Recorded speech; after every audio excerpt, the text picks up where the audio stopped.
nghe nghe thôi ồ cô hoa đấy box mấy cái này tụi nó hiền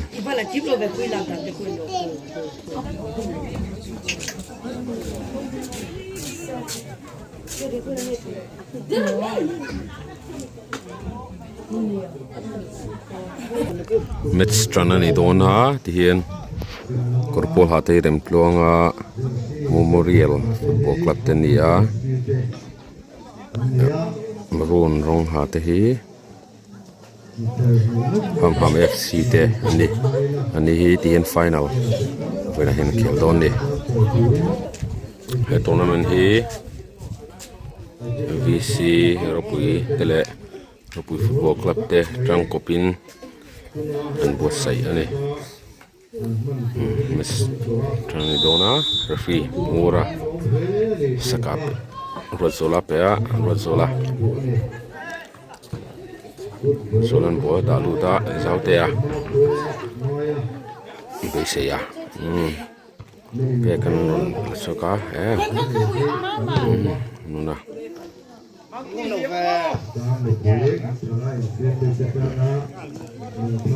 plat le game start le a falan throa ram nuna o mona monzola o mona na pe a ma zolte a la thatok loba mona ma fela pe a ma felan nei puya le po te in ron chu saka sak boite a sakan bola ron te luta moi moya gol lo khat mai pekan gol choka peksanga ma zolte a follow ma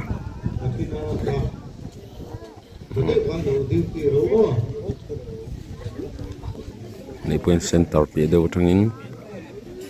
free kick kan hua ham lawin free kick kan pe doni nei puyan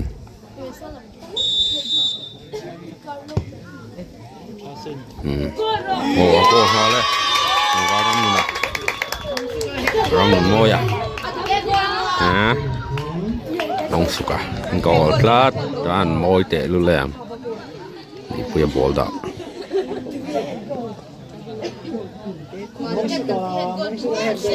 minit ni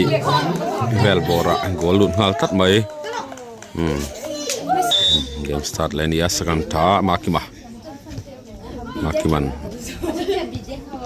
moya ruyan base ya pe a thato lo nei puan bola la peka pe a pekan mavala da thato lo makiman bola bora moya le mafala ball loma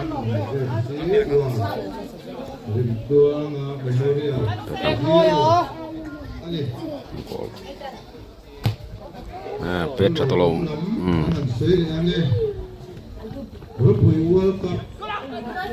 Zola salte ya oh ini biar oh besi ya bola tak luta moi ya le mafelan bola clear shot oke moyen bol Zola back sakin la moya bol tengah masuk fall tak mai itu ya suka Zola Zola ya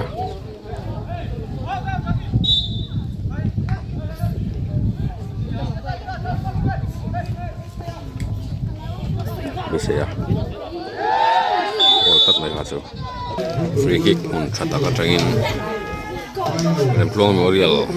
Lomin free kick an huwa tlangwal ruya over tak mai le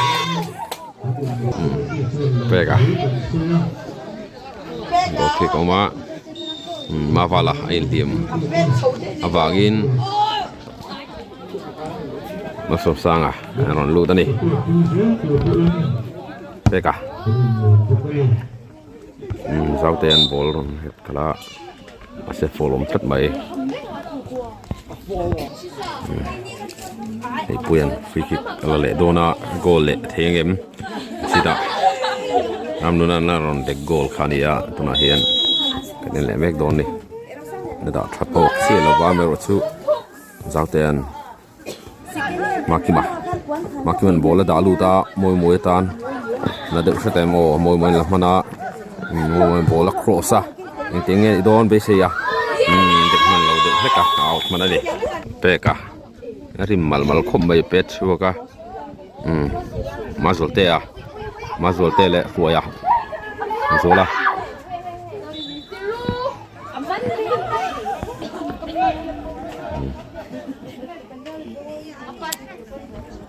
ลัลมิงะกิปารินอารอนคิกชัวกะมากิมะฮิตฟิละช่างะมันโมยันเบเซียเปย์นไม่ใช่ทิ้งกับปุยโดโนรอนกันปุยะกิมมันเนี่ยจุเมกะฟอลมเลวมักกิมมันมักกิมันโกจัดเลวไม่เล็กขัดสุอารังขบไม่เห็นพลวงมีโมเรียลละมินสันรอนนี่จะบ้าตัวน่ะเบกะโอ้รำนุนะโอ้มวยนั่นตั้งแต่มวยยันบอลจังไงติ้งติดโดนบอลคัลปุยะ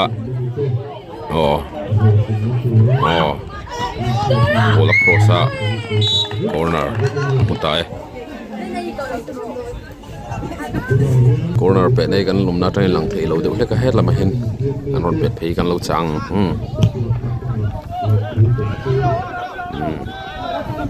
มาสุกแล้ววะคู่ละมุนหอมแฟนสลัมฟังกลางว่ารวยปอนละมาเขลโดนเราจัดวิ่งสู่มาสมสังเบกะเบียรุ่มดาเละมวยเต้นเอาจัดมากิมันบอลชัวโซมาเอามันมวยยันบอลชัวมากิมันบอลอารอนดาลูตามาสุดเตะอรุษบุลันบอลคนเวต้าสังเตตันหัดสนามละว่าสังเตนบอลเป็ดชุกกะหัวยามากิมันทิ้งที่โดนเบเซียเปียเบเซตันเบเซนมวยตันนั่นด่าสวมาให้มวยเราลุ้นมันนะมากิมามาเฟล่านั่นด่าชัดโตกละวันไม่รู้ชื่อมวยอันบอลรอนสังเลยนี่มวยที่โดนเลยสังเตตันหัดสันมาลุตุกอมเลยสังเตนเทียงพระดาเลยนู่นนั่นเอาเมกาคิปาร์อันมีอารมณ์apaหัดสันมาลุตุกอมเลยว่ารุดสุละมากิมาเปกันรอนละนี่ปุยอะไรสักเตะมวยจังมวยอันดับตัวรถส่วนบอลรอนตาบิเซตันฮัสนามเลวะไอโกลงชี้นี่เปกันบอลชัวกะเป็ดชกหมดไหมโซมาเรียนที่โดนสาวเตนสุสกามวยตานวอลลูตามวยทิ้งที่โดนเลยโกลาทรายอันนี้เราชัดโตกเราสังเตียมันโมเลี้ยมเราคมมาสวยอันรุ่งเฮ็ดชัวกะในเพื่อนบอลละในเพื่อนมาโซเตเป็นมาโซเตนทิ้งที่ตรงเลยโอ้กัลปุยเมการวดโซลนั่นรวดโซลเราตกะในปุยมิดฟิลไลเราเรลคมมาเสียฟอลตัดมาตัวน่าเห็นฟรีคิกทำละมินสปอตชัดตักไม่ชัดตักไม่จังอินอันหัวในปุยนับเป็ดโดนะทำละมินโกลขัดตันในเมกันนี่ในปุยเป็ดอะไรในปุยเดี๋ยวที่โดนเป็ดชัดโตกเรากิปตันหัดสนามเราว่าลัลมิงะนรอนเป็ดชัวกะจริงๆดิเซียนสังเตียตันมันนุ่มโตนั่นนี่แหละตานี่สังเตียนโบละลายละมักกัลปุยะชุกแล้ว Đây đi xí. Môi à. Môi à. Nó sổ sang nó lạc, khá mà sổ sang tiếng thì đón đấy. Keeper lần mình ăn lâu man sắc chất mấy rồi số là. Thì hiện tuần kan tournament hi hei dian Rawpui thalai te kum to pa hian kan khotlang foi tu te VC le football club tang kopin ruaman na in ti hian World Cup khel thina nia kini na kan khel dan hi ti hian in khel ngai lo te thian zau te tang khom te khan ti khan kan khel bia thren te ro chu thave tak tak te po khan oma ti khan nuam takin kum hlui te tiang kan thla thina kum hlui thla tlaya remali chuan final hi khel thina nia in ni somthum pakhat December sang ni som hi panga po hian final khel le ania tun hi thum nga kan nei na anita tuna korpol halai en replonga memorial te hi thum hi ampun ko in tuna hian thum na nan ron chuak ve le a voi an champion to ni tuna hin final an khel le a voi thum na an champion le thei don em ti kan en don ni tuna hian ham lampang hi final voi khat ni kum lama hemi te pang hi lo in tum to a ham lampo claim men ain la thave hek buka tiang chu ni a kumina hian an champion thei ve le don em final voi khat chun khel to a amai ro chu ve seyan ball ron kalpia pe kan lo dak dik mane ball trauma ve seyan ball across chatok lo pe ka tan har sanom lowa makima rozola mafelan laksaka mafelan ramna pe ramnu antinget don ramna mafela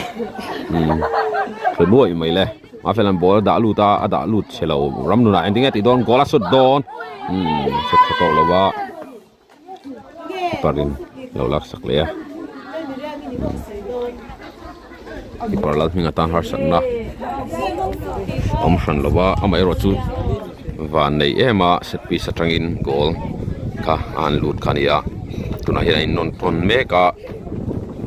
saka mona abuma mo sakten ada lut le a be sei yan la phalo tlat mai fans te po non kal khom vele me ka ti hian tlai kum hlui thla pa in ti en final kan khuwa hian ti en kan nei thin ni ole ni puya zauten bol da luta ada lu chelo desen dinge ti ron sangte tan ha sangal ti ka siam lewa sangten bol khe choka mazolte a dinge ti don le mazolte na uma ramnu na pe ramnu na dinge ti don le ramnu na potleta midfielder mona dinge ti don le mona man mo lutuk lawa mafela handball tat mai free kick ham la men huwa monan tunrum chu free kick achang tlat mai monzula achang tlat me atitawa mo tu tunai commentator thar kan de ya first 11 changlawa atitawa le mona dinge ti don pet se lutuk lo mai ro chu analo ani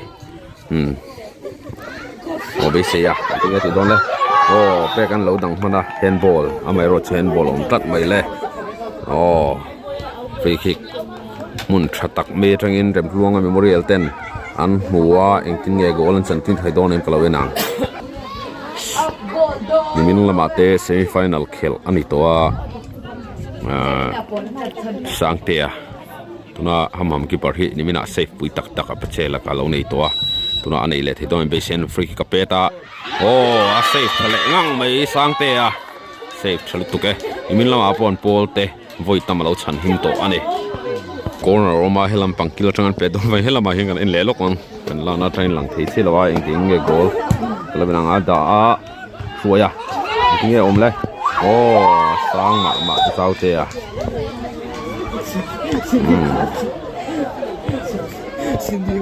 เพื่อกันคิกโชว์เลยโดนนะฮะโตวิวไม่เท่นี่นี่บอลคิกโชว์ตู้เบอร์นี้อ่ะบอลคิกโชว์บล็อกคิกโชว์ฟิตเวหิงอ่ะยาบอลคิกโชว์ตู้ที่ส่วนนี้เลยโอ้มาสอบสร้างอ่ะโฟล์อมตัดไม่ซูลเตโซกันนี่ส่วนบอลละตั้งแต่เป็นข้าละเบสเซียเบสเซียน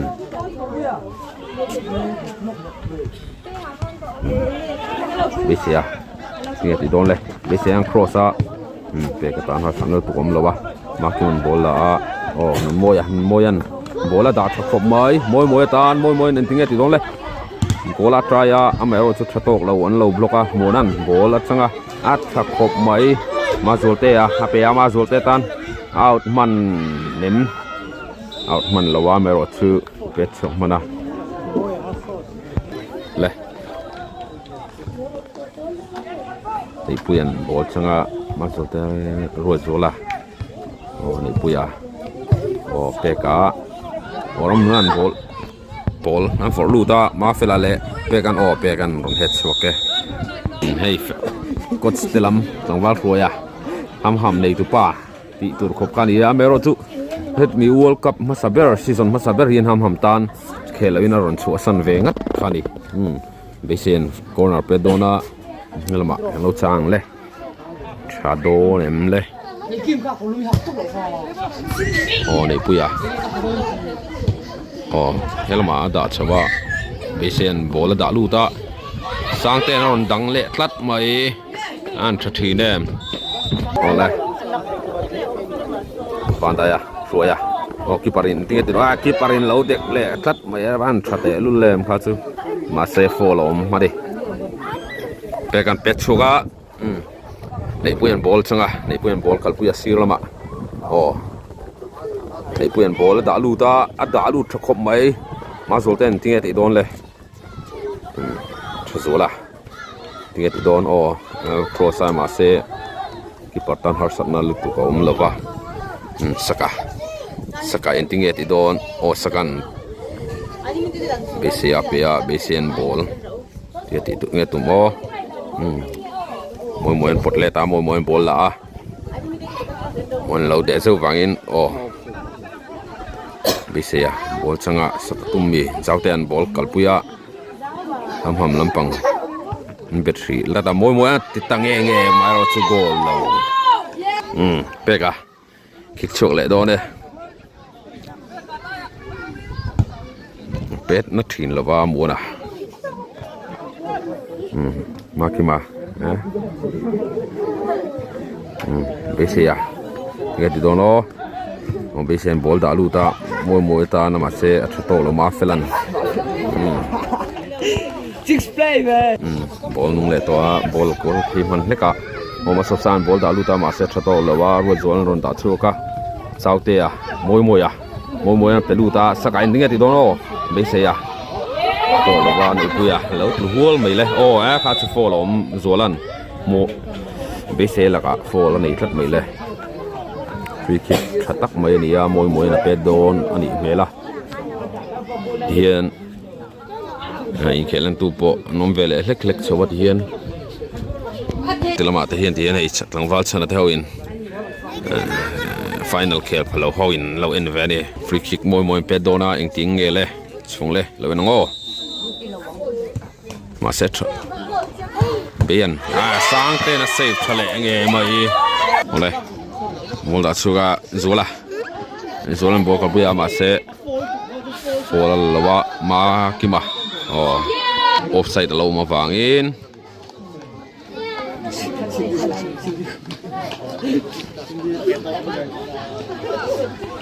เป๊กอะไรบอกกินเป๊กสุดแล้วนะที่เงี้ยที่โดนเลยซีร์ละมาต่างวันมาพูดปนเราบอยคบมาไอโซลมาจังหำตันเคลตัวนั้นจะชัวฮะเนี่ยมาเซ็นเรียมาฟังเคลที่เราฮะเนี่ยต่างวันมาพูดเตะท่านพูดเตะโหบอยคบมาเป็นพลงมอริเอลฟุตบอลคลับที่กันสวยต่างกันตัวที่ซีซั่นทุ่มอันเทรนสาวันส่วนนั่นเนี่ยอันเทรนป่าเรียบร้อยเรื่องนั้นตัวละตานอันเทรนเตะจังโคมินที่นั่นเคละตุนดินหัวจนรูปุยเพลย์ทับโพลเตะเละอันนี้รัวขัดเดือดเตะนั่นนี่บางเห็นเลยเห็น season hi chung chu an champion ania tuna hian ham nen hin ni kum lama te final a loin tum to in ham lampang hi ni kum lama an lo hne to a ni kum lama hana voi ni nan an champion khane kumina voi thum na tu rata an champion le thei do nem lo thir do na ni tu hi kan soita kan khan Rawpui Ualkap hi avoi nga omna anita ani linesman maduan ball li ma char tlat mai le rozola ball da chuga pe ka tan har sanom lo ba ma som sang an ting ti don le ball pe du tangem mona pe a mona amhan ho lu tuk lo ba mona hi ma fela tan ball da le ta ma fela en ting ti don le an ron da thakwa mal som sang da alla thatol ram nar la ram nunan alla thatok lo ma sa moi an ball lo changa moi le pe ka te in chuwa nei moi nei puya ha chu rồi chưa nó fall đến đệu lắc cái này free kick ăn mua tôi pet tu khu rồi zola mi bị xe à zok mi keeper ini dek lawa vangin peka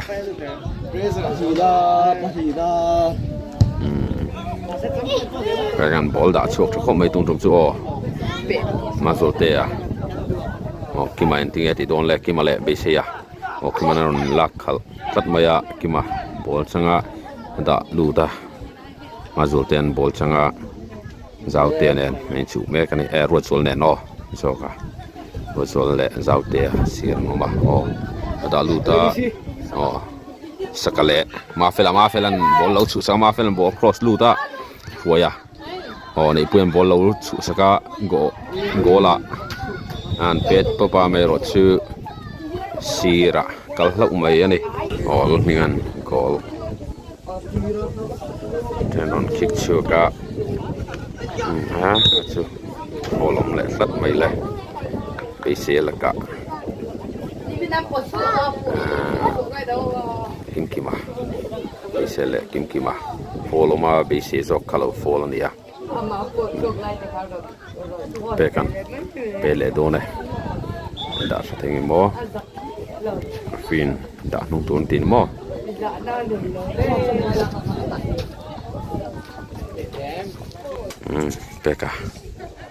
peta chatok lo keeper tan har sanam lo nalhingan ball ang takinal da chu ngala Wazulan Besia pea besen tinggal di dole besen besia besen da chakop mai mai ro chu moi lo ring man lo sang ten har sana nei mi lo lo man le tani sang ten ball kick chu ka soya besia sautea moi ya edi don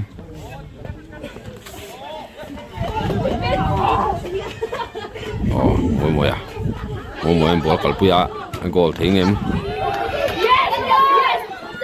sakte a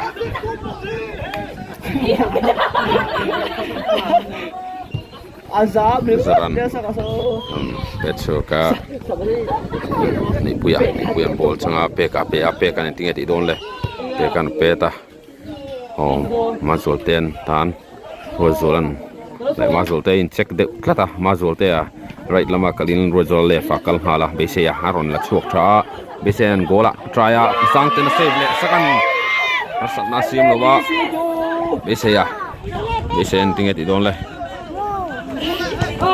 to sam mafelan bola clear choke le tro tok lo mafelan tro la nei puya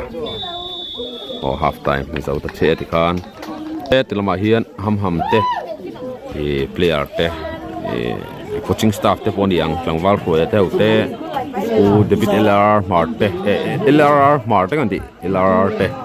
hian hei sira team te an lo in kolmeka David LR hi remplonga Memorial Football Club te an ho tu pania tlangwal khroya te ta puma pu te puzara heta Puzara hawin ham team te ho nung khom le mek ni tlang bal roi po so chong dum khop mai so ham team te so la man oma helama hian plonga Memorial Football Club te nung mek ani hi telama te ken fence te ponon kalbel zela hian field sira ve pheu bok ti lai lang lo chen step a hian ein lar chho ve zui boka ki chuan khi tilama hian final po khel phalo sum semi final po khel phalo tian soi thau na kan thu ho ni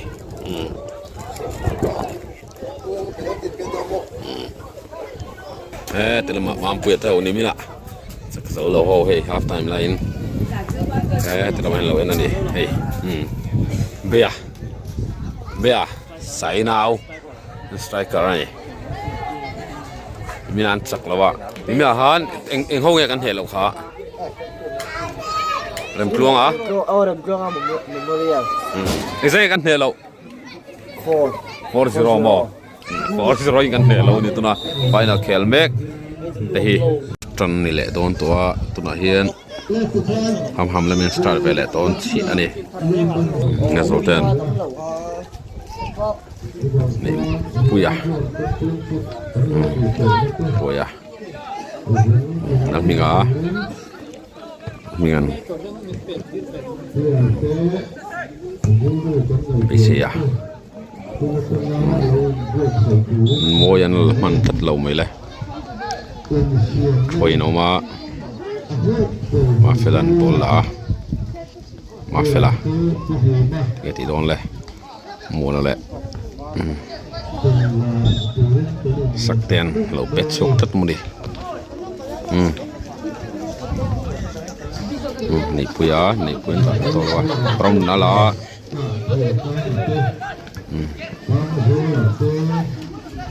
mua à này quên ball một rất mấy lại quên cái đồ này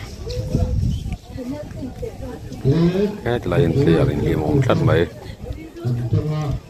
telama hin ham ho tupa pujar hogin ham lam te le Pluanga Memorial Football Club te ding thuk mai le o telama hian so telama te Oma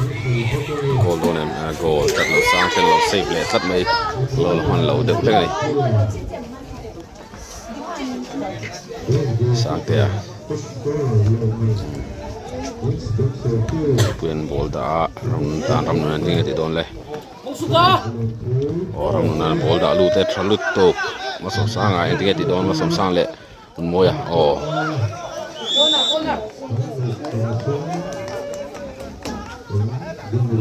Ruan petso vele tung don hei helama petso ka moi à anh ti don moi anh ti don le moi à every say zo ni sau tiền ball đã luta ti por sang te tan har sanna le talo sang te khel tha thei khop mai zau te sang ten ron petso ka moi ron het so ka free kick chata ka tangin Plong Memorial laminan huwa free kick pe turin moi à aron ding choka ending e gola chanchir thei don em sang te a fi nom don ni gola try ngai tu rangai la acha khop maya vei pe tan po free kick du tu samani sang te na lo dek le ka over le chi khá cho sang ten from safe cho lại khop mai keeper tắc mấy đi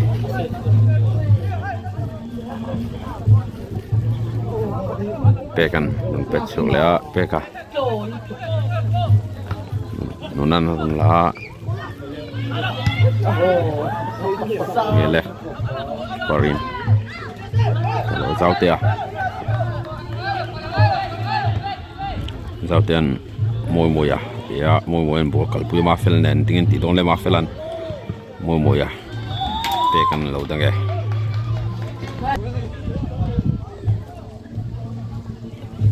Isen corner la intinge ti don ni puen ron head shoka mazulte a intinge ti don le ball kalpuya ruazol nen mazulte a le ruazola mazulte an bola crossa a thatok lo chuayan lo da a chuya ya oh moi à ball chang le a intinge ti don le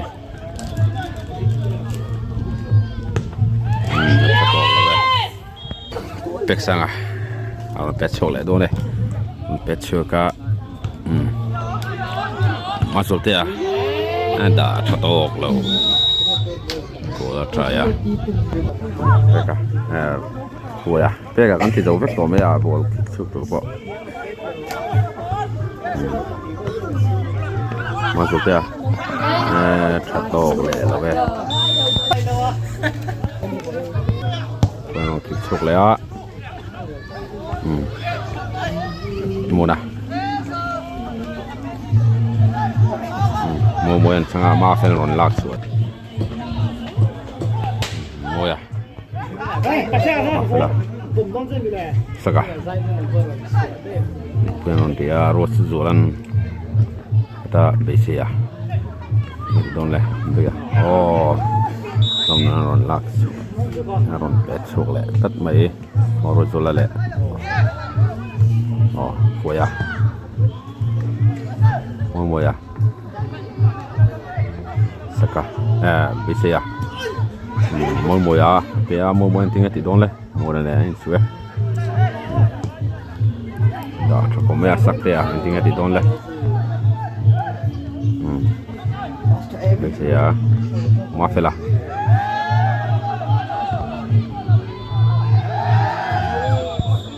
free kick mun chalu tok tak mai a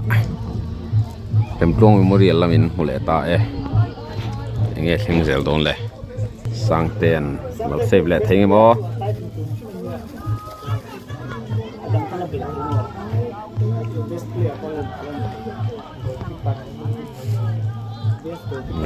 moi à mun chalu tok tak me tangin beta mak man lâu dewa corner ani corner besen la goldo này mà sang ten lâu man le sat mai le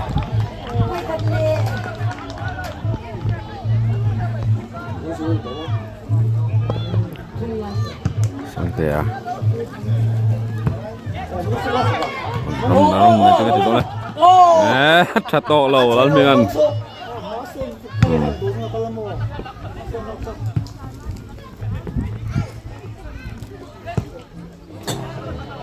pakai bol bol tapi akan lauk dia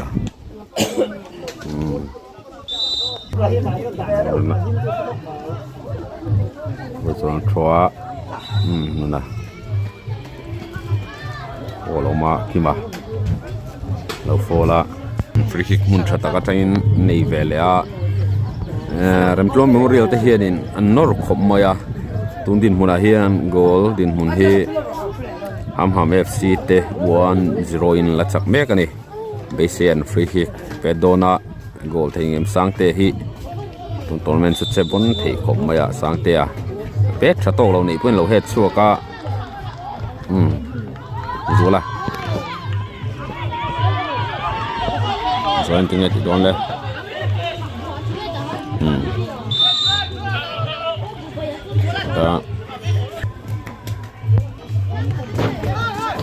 ya, zola, murah crossa, out, ya, pet suka, mafela, mau ya mafela. Maafin pet chocolate let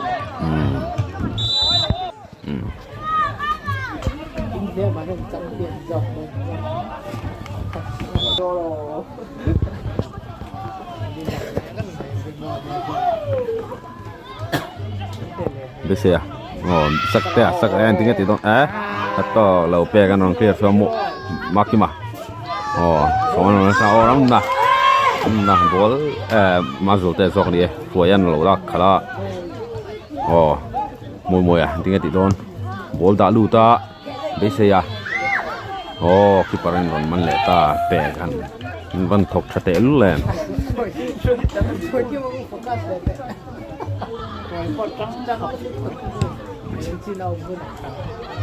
đây em bol tất mấy hết tầm hiện trắng tỏ của mấy phơi thôi bây giờ ném nôm đủ nè tiếng cái thu lệ lăn nèng đi quên free kick cặp bet cho cả mà phải là kẹt chắc khóc mày bây giờ mà phải là lệ tập lật lông mày này này bây giờ bet cho cả giao tiền bol sang à tiếng cái đòn này nó thì buổi mình lâu được hết cả mùi à để mà phải là hắn hụ nó thấy khóc mày bol đã chơi lâu sang tên lâu mình lệ chất mày lệ làm cái par hi akhel trai em mà tung tin huna hiền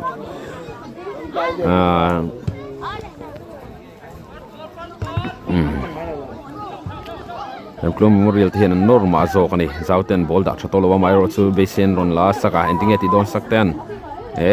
ma le ma khal out tu ve o saka chatolo zauten ending ti don cross tur ngai la bol da pe katan har sanal tu kom lo pe kan clear choka foya bisaya corner lo chok lo te corner sak ending ti don ron cross an nen tanga nei wen pe kan ron clear so le man tlat rozon foya pe a foen choa bisaya pe a bisen ting don le kimanen jo kima corner bisaya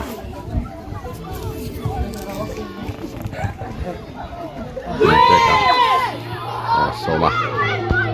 masuk te sau tên đã môi đã đủ ta sang tên lâu đăng lệ ta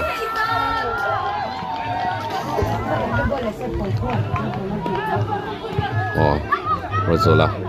saka kẹo cho tôi là ba năm nè kia quyền bol đã đủ ta rồi rồi lâu đăng man sau tên lệ mùa na tăng ram này rồi thằng ta lâu nè kiman ron chua rozolan lau tik auta ale zolan lau tik man nge chua tik lau zok nge fall om ni roya pe kan ron het so le ani puya wen ting eti don le bol da kola chakom me zolan da lu ta ma se chato lo ba roya le nei puya foyan saka pia saka inting ti don le chakiman ron pe ta pe kan ron clear chok le tamai rozol le chazola foyan man sanga corner lo mana corner oma foya besen tinget don le besen môi apia tinget môi ti don le ma fel nan mu nom le do le foya ma fel a môi apia môi bol da lu ta sakte sia nei puan ron dang hona saka foya gola traya chato lo golden hun hi ka free tang han 1-0 la ni meka peka kick chok lại do này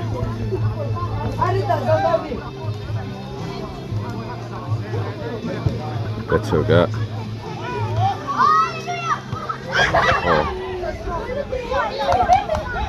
dengan harus nan itu kan iloba peka làm công mới là mình free hit chặt tắc mấy trang hule ta môi aron pen chuộc lẽ cái part sang te tan har san nan sim thei don em kalau en leng gola da lu nan tok khop maya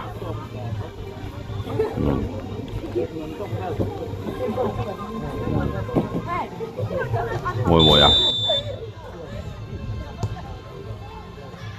à goal tang nghe to pa chuan sang te tan dan ngai na om kalo moi an free kick goal nal tak mei aron thuna ni tuna khan tunan goal den ni ti khan 1-1 na ni ta ni goal khat ve ania game ga mo nom so tran don che rồi đâu có trắng tỏ không mấy tiền số là put David Lar mà cái cần tí gì lại Lar trắng không mấy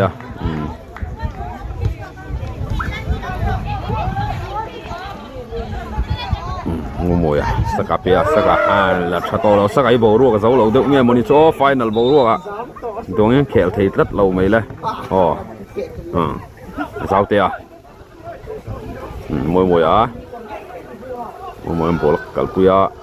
ramnuna ramnunan kiman lo clear chuake le mo ya he chato ba intiget don le go ye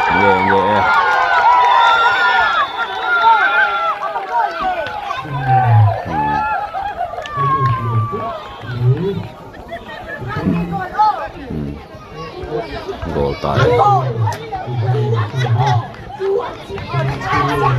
2-1 ta anh đi hầm làm ăn thấu chỗ lại thấy đó nè em kluông memorial te voi thùng nan champion đó nè hun kal zela ramna ramnan mazol te apia zaute a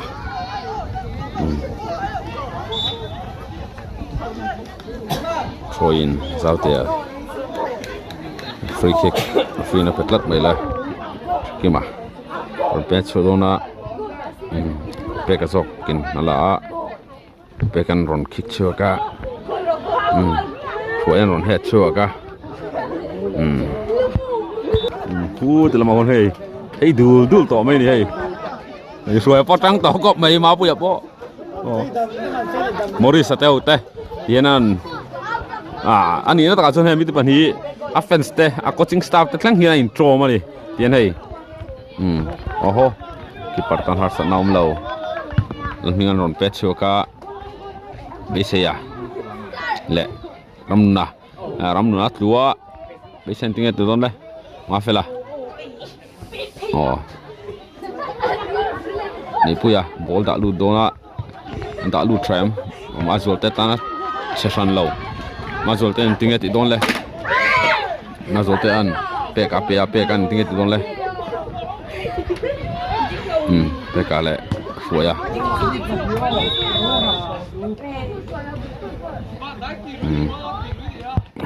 telamate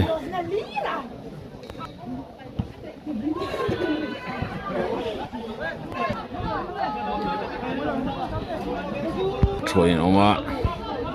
mafela ni fen papa ham lamin corner muwe goal thei don em tuntin huna tu ona ni meka da chuka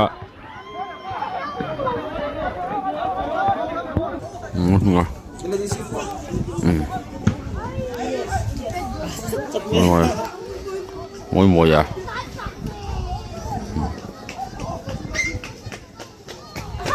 corner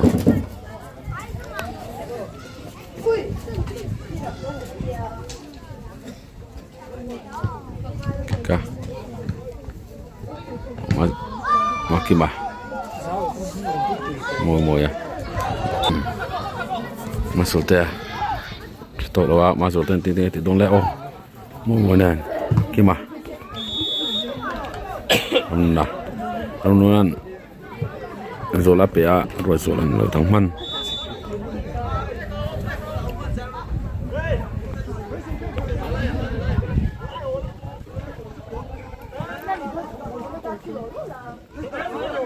kega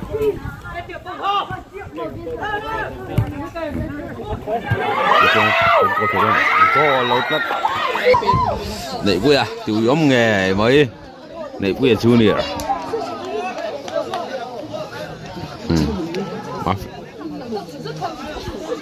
phải ăn corner là cô lẽ tao là van ông tệ lul em mà rồi tệ dấu sai là wa ông nghe mấy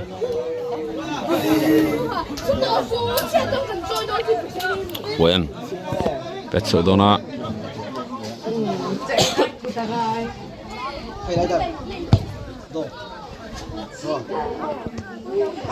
saka anh tiếng thì đón đấy sang tết tan học sản tụ om lawa pekan o bola chado saka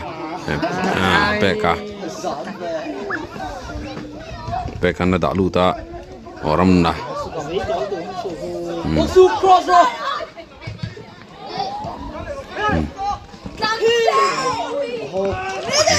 Zola anh tiếng thì đón đấy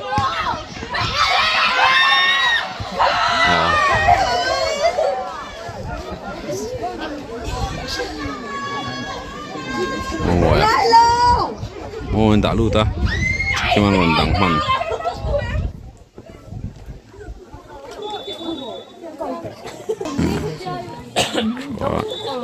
phổ ông rất mấy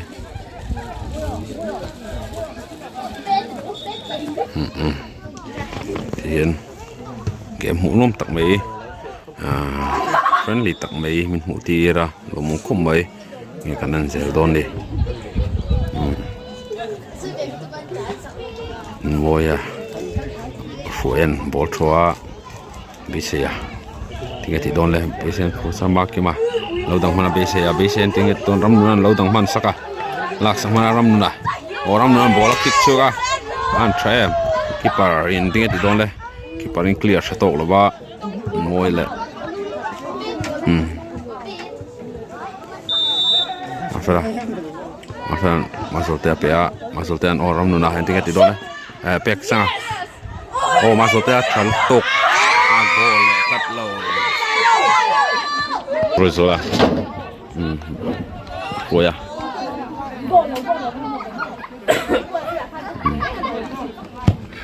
ball rompet suka bisa ya mau ya dengan mau ti don lah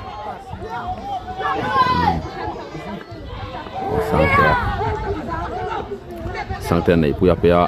ni penting ti don lah ball orang dalu tak mudah nah ni moya ni puya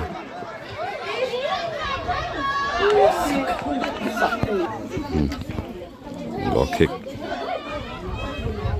Goya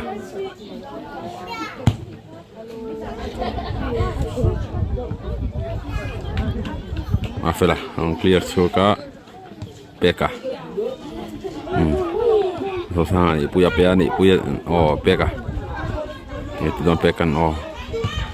ai vandar sa tewe proson lo dang klat mai bese ya mafela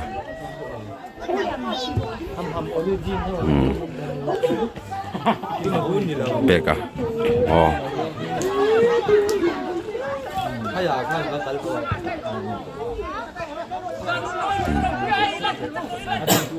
Mafela saka Mafela ni puya pea ni puya tinggal ti lah Mafela chung lama bol lat trắng khop mấy ruồi po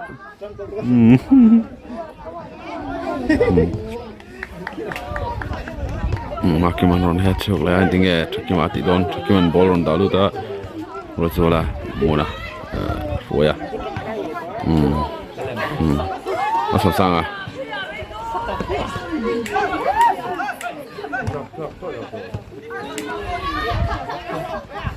ya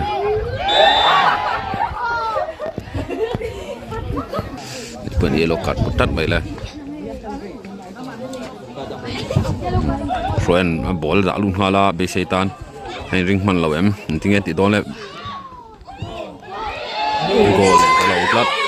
mỗi à sáng mỗi anh chance chalut tục tắc mấy lá này tiếng nghe thấy rõ đấy mà số tiền bia cái bảo lớn mình à tan hết sản nông lâu à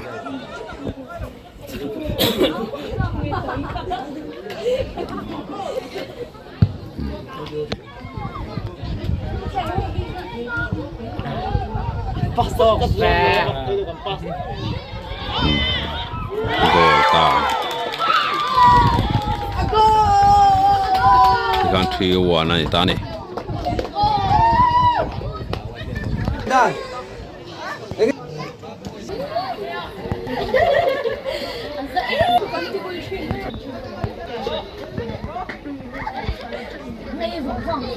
Rawpui à.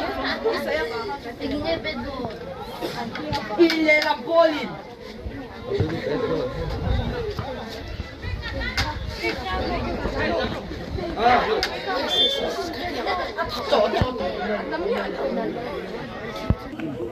Mua đó. Rồi tới bộ tỷ vọng đang sẽ tổ lâu khóc mày. Mua nào. Vay tụi em. Thầy mua nào. Khel to don lo mo an tin hoa khel le tlat maya he ron thro do ne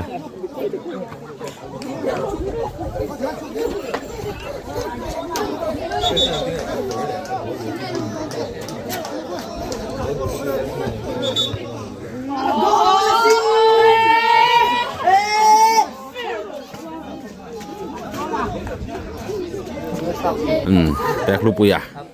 ron lút le ta Pek mong sủa khô. Mua nào. Pek à.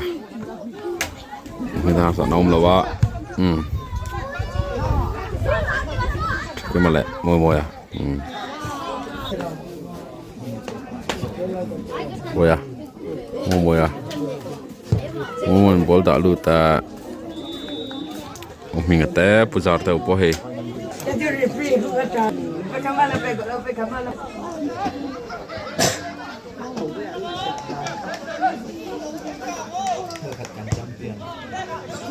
Oh.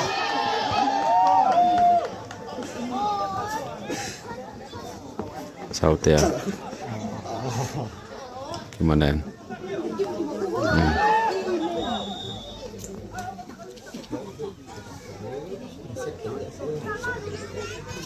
Ôi, để bỏ thì vắt ngay năng sao lâu nè he. Anh hậu tục bây giờ bọn hết thì làm mà hiện ông sân đấy tổ mày đi thì làm mà hiện. Mỗi free kick phết lệ đồ này. Xí là goal mỗi tặng mấy cái mua keeper tan dan mấy thì anh lang ở rồi dan thì lâu khá nên mấy goal to goal lệ đồ này lệ.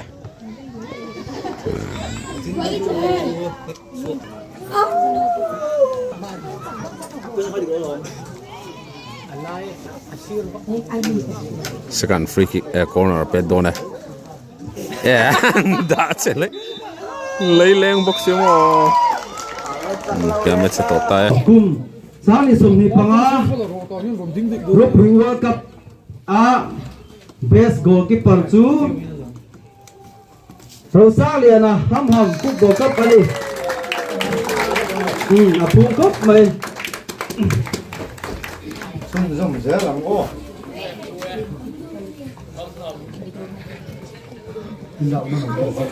Cùng sáng nay sum ni panga. Rawpui Ualkap top scorer hi Esleram Beseya. Dem ko memorial ko World Cup ani. Gosong. Aduna ni ani hian.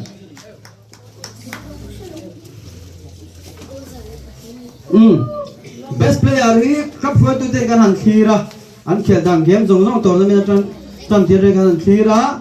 Team tana poi mo dan te tanga kan te in. Best player tar kan than chu. Tang va va nan pek sang ham football cup ani e.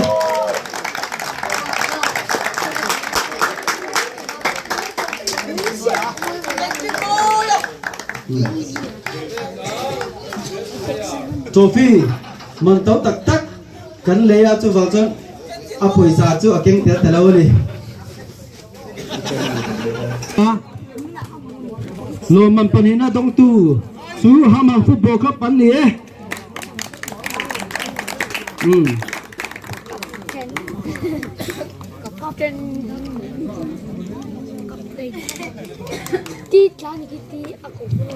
ส่วน Vice President พุทธิเกข้ามินลันสักเวดอนทุ่งอะไรแชมเปี้ยนทีมอันนี้วุ้ยทุ่มันแชมเปี้ยนโซนนั่นนี่เรียนชัวร์เมมโมเรียลฟุตบอลครับโอโซบังอันนี้เห็นโทรฟี่เลยผู้สักไฟอันต้องโดนอันนี้